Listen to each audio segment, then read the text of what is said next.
Welcome to the RPO Football Show. Today is going to be a fun, exciting show. We're talking about rookie wide receivers. We're here to help you find the jokers, take them out of the deck, let's get rid of them out of your lineup. We don't want to end up with those LaVisca Chenaults, the Jalen Reagors, the N'Keal Harrys of this draft. So let's get into it. My number one is obviously going to be Ted McMillan. A lot of people compare him to Drake London. I could see him being a little more of an AJ Green type in his game. He's a prototypical outside X receiver, 6'4", 220 pounds. He can line up on the outside. He can go in the slot to create mismatches. He moves really well for a big guy. He runs clean, sharp routes, especially on deep balls and across the middle. He tracks the ball really well. Makes those tough catches look very easy. And his hands are strong. And he's got that huge catch radius, which is super reliable. He doesn't need to be the fastest guy in the field, but he creates separation with smart footwork and technique. After the catch, he breaks tackles, keeps going. He's strong, he's smart, he's smooth. He's great at finding space, especially in those zone coverage and in the red zone. Like, he's going to be a problem in the red zone. He knows how to use his size to win. For Dynasty, I can't imagine a world where he is not inside the top 20 wide receivers. He's not going to be a top 5, but that top 12 area, that's not out of the question. That's definitely in play for Ted McMillan. My number 2 is going to be Emeka Egbuka. Love this guy. Out of Ohio State, wide receiver university. He went to school with Garrett Wilson, Chris Olave, JSN, Marvin Harrison Jr., and in a couple of years, you'll see Jeremiah Smith, all former teammates of Egbuka. And not many people know this, but he was overshadowed by the talent of his teammates.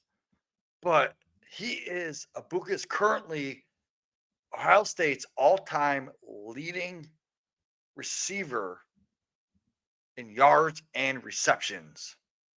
Yeah, try to break that record. He was a 5-star prospect coming out of high school. He was graded higher than Marvin Harrison Jr. He wins at all 3 levels of the field. He tracks the ball well. His ball skills are incredible. They're reliable. Well, he's not the most elite at contested catches. He uses his body positioning to win at the catch point. Like, get this, he posted a 76% catch rate, and his quarterback rating was 121.4. That's top shelf right there. Like, he's a technical route runner. He's a natural hand catcher. He's electric after the catch. He mostly played in the slot at Ohio State, but that's because the outside was stacked with elite talent. So picture JSN. He also played a lot of slot, but I think a player like that can go outside and dominate, shift to the Z position if needed at the NFL level. He's not the fastest guy, but his short area quickness makes up for it. He's not the flashiest guy, but he's polished and he's NFL ready. So in Superflex drafts, I can see him going anywhere between 110. I've seen him fall to the 202. And if that's the case, I'm going to have a 100% exposure to this guy because I'm considering drafting him at the 108, 109 area. He might not be a wide receiver 1 every week, but that's fine. You're adding him to a strong, competitive roster at the end of the first round, stick them in your flex, and get wide receiver 2 numbers and go win. Number 3, I got Luther Burden. Luther Burden, uh, this is a tricky evaluation for me. Like a few months ago, I was putting him right up there with Ted McMillan, above Abuka. Then a month later, I wanted nothing to do with him. So it's like that love-hate relationship. Now I'm somewhere in between. The big question, does the NFL use him as a gadget player with like a 60 to 65% snap share, or is he a full-time player? Because if he's a full-time player, yeah, he should be up there. He was a consensus 5-star recruit out of high school. Like he played outside his rookie season, but then the coaches moved him to the slot his sophomore year, and boom, as soon as they moved him to the slot, he got 86 catches, 100 was it nine touchdowns, 1,212 yards. But then the last season he dipped the 61 catches, 670 yards, 6 touchdowns. His target share fell from 32.5% to 19%. But that's not entirely his fault. The team's passing game, it collapsed. And it sounds like he had some kind of a injury he was battling that no one knew about, that they kept quiet. He still separates well. He wins deep balls. He tracks the ball beautifully. He's got sticky hands. He's speedy. Yards after the catch is up there. After the combine, I started coming back around on this guy with the metrics that he showed us that he has. Like, I want to see what the NFL thinks about Luther Burden before I go all in on him. Does he go top 20 in the NFL draft? Is he a top 4 wide receivers drafted? That'll tell me what I need to know. But until then, I'm still having trouble evaluating him.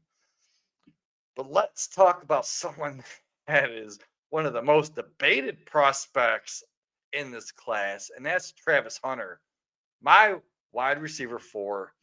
He would easily be wide receiver 1 in this class if I knew he was going to play full-time receiver. We just don't know exactly how the NFL is going to use him.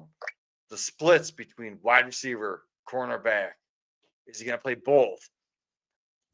There's a game he had last year where he had 3 receiving touchdowns and a pick 6, which is unreal.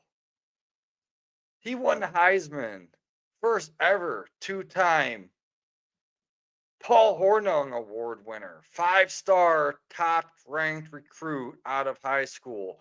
He's elite. He's athletic. He's got sharp route running. Creates major separation. He's solid after the catch. He had a 76% catch rate. And not all of his balls were thrown on target, but he adjusts really well to those balls that are thrown off target. And that got him his 76% catch rate. I see him as an elite wide receiver playing cornerback, but the NFL may view him as a CB first with offensive usage sprinkled in. If that's the case, he can get maybe 5 targets per game at like a 40%, 40% snaps. But if he catches 3 of those, you can go for 70 to 80 yards and a touchdown on some weeks. That's elite. That's almost 20 points right there in PPR. But he also can go for 2 catches, 30 yards, and no touchdown. So the inconsistency with him playing minimum offensive snaps puts him in that wide receiver 2 territory for me. But he has that upside. Like now, if the NFL plays him full time, I'm telling you, this guy is going to be a top 12 dynasty wide receiver instantly. Like, is the juice worth the squeeze? Yes. For rookie drafts, if I'm a contending team in the late first round and he falls to me in the late first round, I'll take that swing. I'll start considering him at the 108, 109. But if he falls past the 110, 111, give him to me all day. After that, I'm going wide receiver 5, Matthew Golden. The dude is a burner. He separates consistently. He gets the top speed very quickly. He's got strong hands, effective at all 3 levels of the field. He's also a threat after the catch. He's a red zone weapon, super well rounded. He reminds me of like a Jordan Addison, maybe not like a wide receiver 1 type receiver, but the perfect wide receiver 2. So picture Batman with Robin. So the dude's going to be learning from the best as the number 2. So Robin grows up, becomes Nightwing. I can see Matthew Golden becoming Nightwing. Like in rookie drafts, I'll target him in that 109 to 112 area. He's a great value for contending teams. Can't go wrong. If he falls in the second round, smash all day in the second. I've seen him recently falling to the 202, and I'll grab him all day in a rebuilding team. But then next is wide receiver 6. We got Trey Harris. Trey Harris, 6'3", 210 pounds. He's got that ideal size. He missed some time in his college career, but don't sleep on him. He's a deep threat. Big play machine, underrated route runner, great movement for the size. He has a 76% catch rate. Not only that, his contested catch rate is 65%. That's phenomenal. He can block. He's strong after the catch.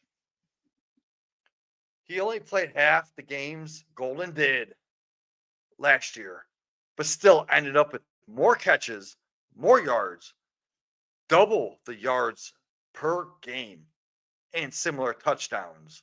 So why is Trey Harris below Matthew Golden? I don't know. Maybe I need to rethink that.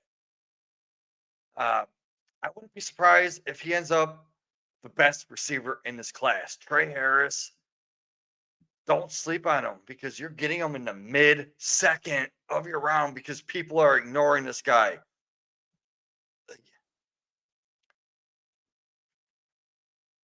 This screams value. All right, let's move on.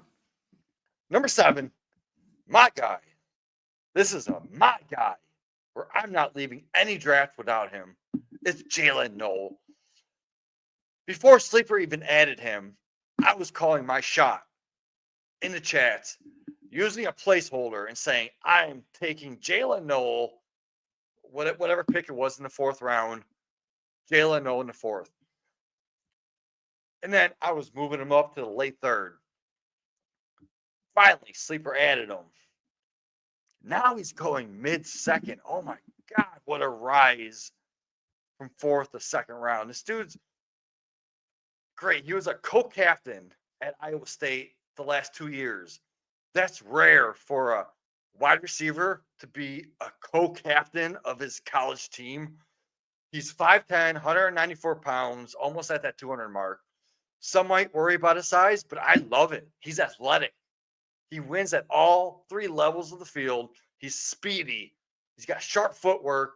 He's got quick release, reliable hands. He's not a huge yards after the catch kind of guy, but he does most of his damage before the catch.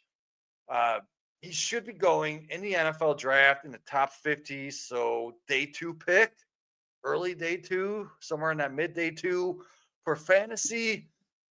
He's not going to be a superstar, but he's a solid wide receiver 3 or flex option who gives you wide receiver 2 production more often than he's not.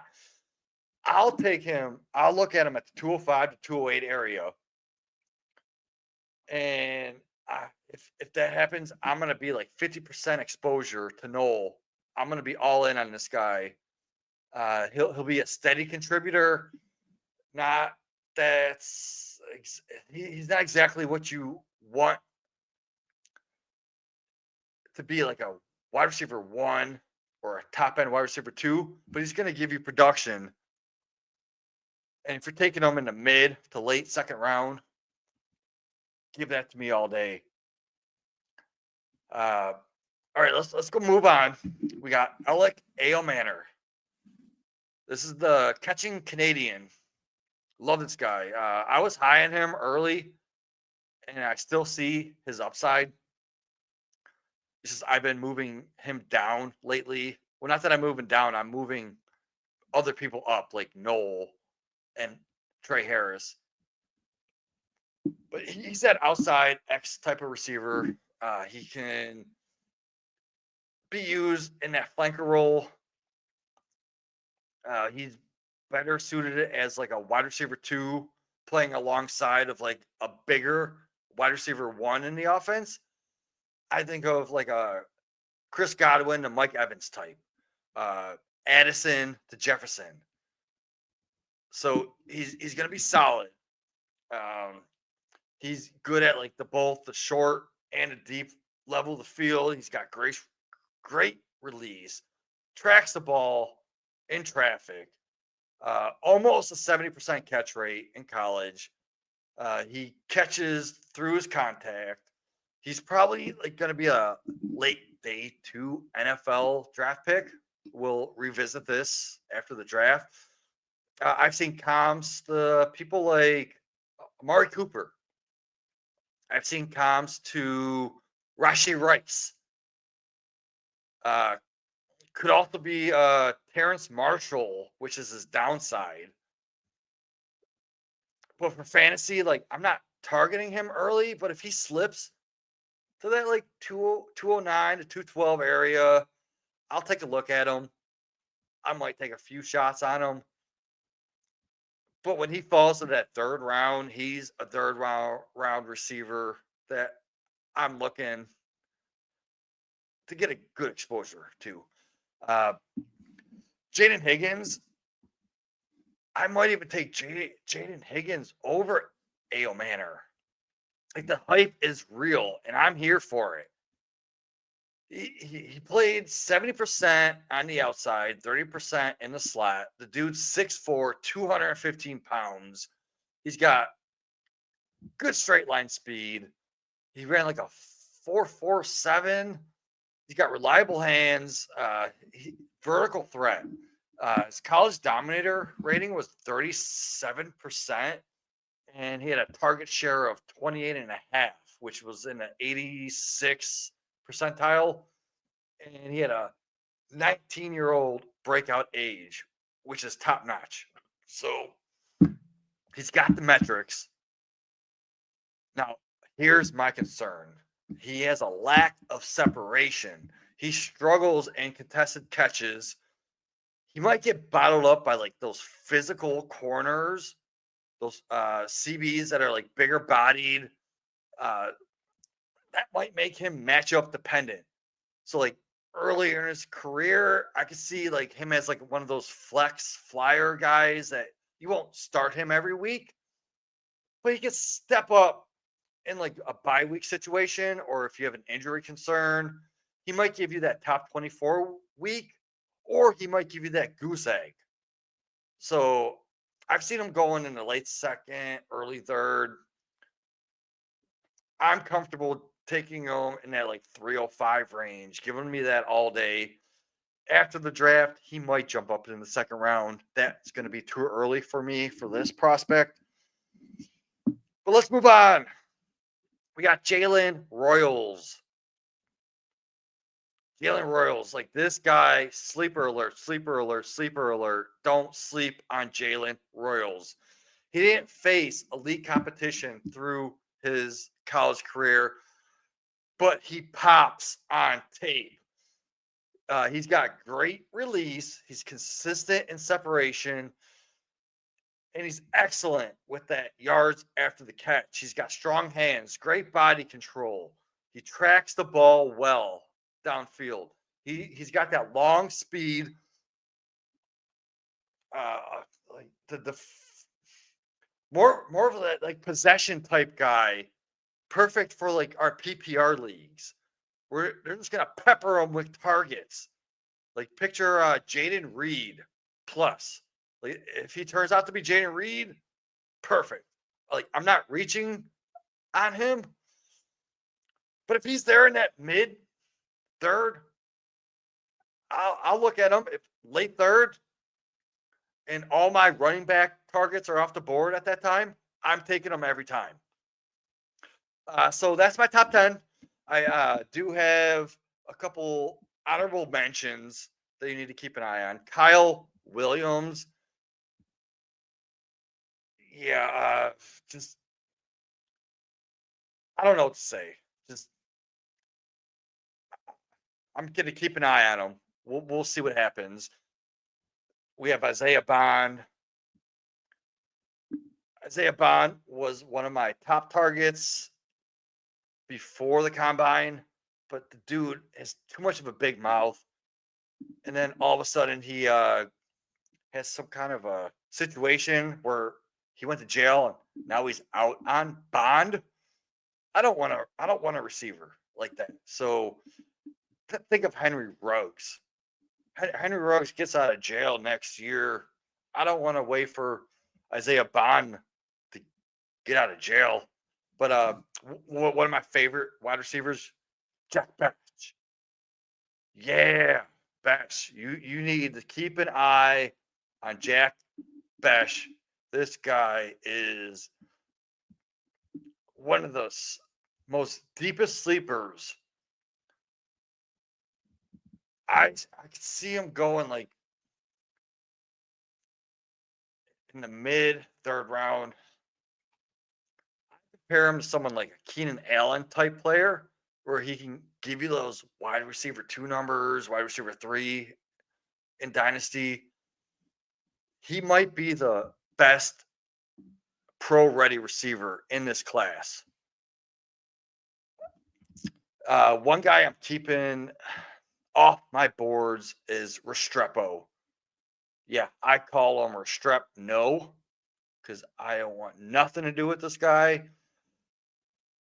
You might even call him Restrep slow, because I've seen 310-pound offensive linemen run faster than this guy. He fell to me in the fourth round, in the mid fourth round of my last mock draft. And I didn't hesitate to avoid this guy. Don't want anything to do with him. Keep him off your draft boards. This is going to do it. I appreciate you. You can follow me at Jamie Perog. Always the RPO Fantasy Show. You know, always wear your seatbelt and don't leave your house without shark repellent, because you never know when a shark is going to bite your leg and you need to fight them off.